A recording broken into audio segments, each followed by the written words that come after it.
Ma'aurata musamman mata, lokacin da mijinki ya shiga soyayya da wata, ki kaffa gurin tunkarar abin. Kada ki ɗauka alaƙa kaɗai za ta iya rushe soyayya.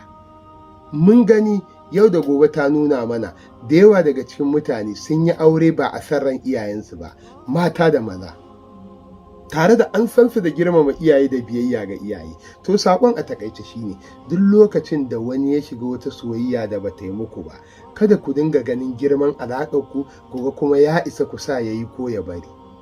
Alaƙarku tana nan, ba a tozarce take ba, kuma ba ku yake ba, kuma wulaƙanta ku yake ba, amma ya shiga wani abu da yake iya shagaltar da mutum ga barin tuna a wanne yanayi yake ciki.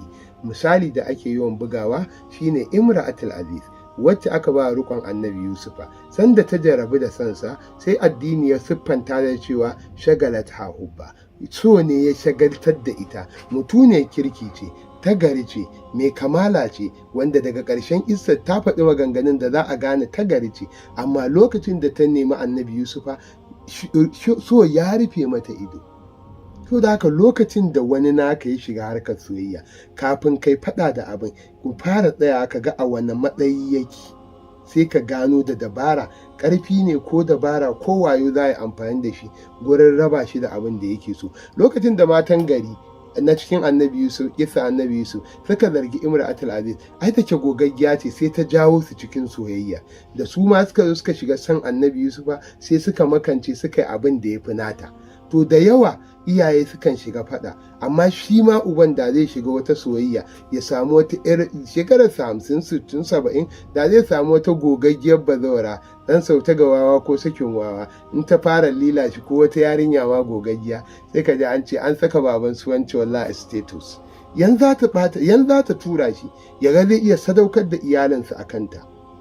Ko da haka so ba abun wasa bane.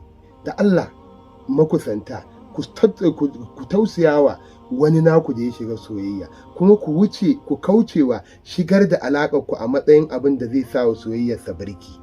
Ku daina kwatanta ta. Alaƙarku wallahi ta fi soyayyarku a gunsa, amma a ƙadamin da yake baya iya gani, baya iya bambancewa. Mai hikima ya ce idan masoyi yana cikin soyayya ana mai da fuskarsa baya ne, kuma a sa shi ya fitar da gudu, yana gudu baya ganin gabansa. To sai an yi kaffa a daina ɗaukan wani ƙaramin abu ne raba soyayya. Ya wuce inda ake zato. Soyayya ana yin ma ibada da ita. Lallai soyayya tana sawa a yi abin da hankali ba zai sa a yi ba. Soyayya tana sawa a yi abin da ilimi ba zai sa a yi ba. Mai kaffa mu taimaki 'yan uwanmu lokacin da suka tsinci kansu a cikin gurguwar soyayya ko soyayya mai matsala, gurin fitar da su a daɗin rai.